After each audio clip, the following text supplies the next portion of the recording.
A series of video tutorials on utilizing unikernels on deferpanic.net. Today we're going to be exploring the command line tooling available to us. If you go to github.com/deferpanic/dpcli, you can clone this repository, build it, and follow along.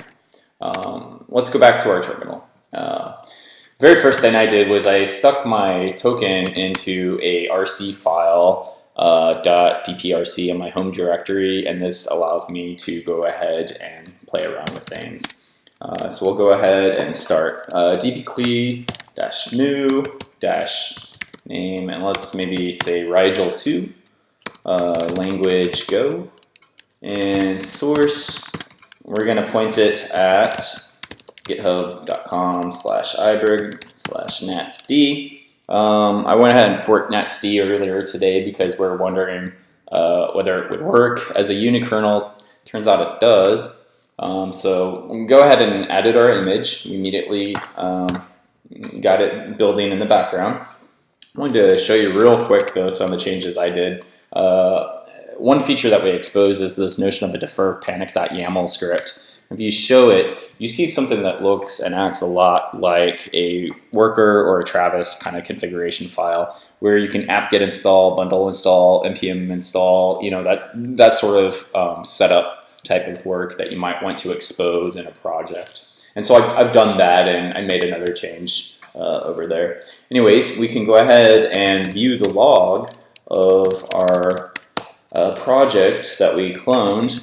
And so it's just -make log. We show it, and as you can see that it's successfully built. Go has a lot of output compared to the other languages, but that's just because it's doing much more linking. And what we can do is we can go ahead and scale up Rigel2, our project, so -scale up. Issue that, and you can kind of see that we've gone ahead and launched the instance, and this happens more or less immediately. However, we won't have the DNS available to us right off the bat. But this show command basically shows us what the DNS will be once it scales up. It says that it's there, and so we can kind of see that we gave it some memory, and it's off to the races. So now what we want to do is maybe look at the log and make sure that things are actually working correctly. So we do run log, we do a domain of Virginia, Christine. These are just some made up DNS names that we threw in.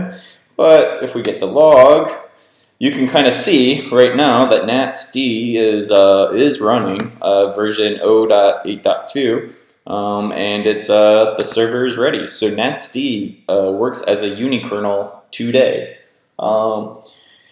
Now we probably want to play around some more. So let's say pause it and do pause and then domain. So now we've paused the instance, and if we want to go back to our list of instances, you can kind of see that it's still going. And then maybe we want to resume our instance. All we have to do is do a domain with resume, which I kind of screwed up there. So now we're back, and we're running again. And the pause and the resume is more or less instant. Anyways, quick little demo showing natsd running as a unikernel today. Thanks, and we'll talk to you again soon. Bye.